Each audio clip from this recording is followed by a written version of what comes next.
Well, the month of May begins next week, and that means it's time to celebrate Michigan wines. We want to welcome back Jenny Jeunesse with our friends at Traverse City Tourism. Thank you so much for being here. Girl, anytime. Anytime. We learned so much. Love it. So why is May the time to celebrate Michigan wines? So in Traverse City, we coin it Traverse City Uncorked. And we love to celebrate our wines at that time because it's such a beautiful, beautiful season. We have our blossoms blooming.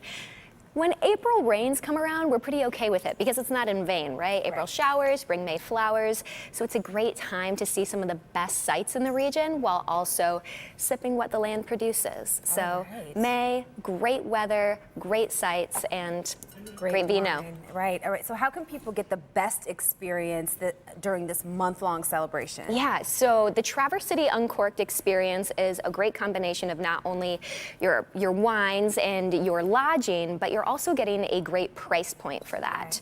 When you book with any participating wineries, you'll receive these fun little messages in a bottle, but essentially you're getting a discounted room and you're also getting a super ticket, which gives you a free tasting at about 40 different wineries. And that's a free tasting for two. That's awesome. You can do a lot of damage with that amount of free tasting. You can. It's a lot of fun. but a lot of fun at the same time. Yes, ma'am. So 40 different wineries. It's two different regions. There's the Leelanau Peninsula and Old Mission Peninsula.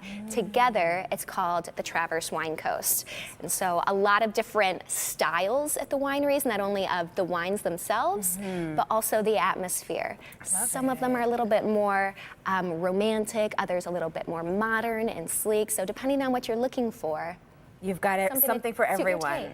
I love it. Now, you also brought some examples of the award-winning wines that we'll be able to sample on this tour. You got it. And do you mind if I pour you a little something? One tiny bit. No, please.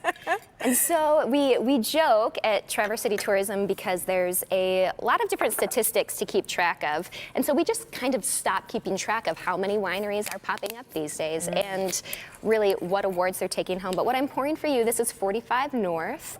This is their Riesling. Ooh, pretty sound. sounds And here you are, my dear. Clink. Yes. But up in the north, about 40 different wineries, and there are different events to celebrate, you know, really what it is that you're looking for. On May 3rd, downtown, it's the Traverse City Art Walk.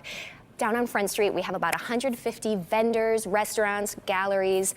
The artists will be down there pouring local wines, a really fun time to just enjoy and wander the downtown scape. That same weekend, we have something called the Leelanau Sip and Savor. All throughout the Leelanau Peninsula, and they have about 30 different wineries on that peninsula alone, but they're essentially food pairings with wine pairings. It's also the same weekend of the Kentucky Derby, so if you want to wear your big hat, that's a time to dress it up and be a little Southern Belle. Yes, love that. Have a lot of fun, and we're just looking at some of the dates here for Traverse City Uncorked, the entire month of May. May 3rd, we have City Art Walk, like you said, 4th and 5th, Spring Sip and Savor. May 9th, the Rosé Challenge. Yeah, brand new this year. And May 18th, Blossom Day. This is fabulous. Yeah, lots of different ways to enjoy. And May 9th is downtown, a blind tasting of rosés, and then the Blossom Day. That's right around when we do expect the blossoms to bloom, and that is the original National Cherry Festival. So if you've been in July, this is the time to come in May and see the Preclude. The Preclude. I love it. This is fabulous, Jenny. Thank you. So to find out more about Traverse City Uncorked and make your reservations, visit their website, traversecity.com.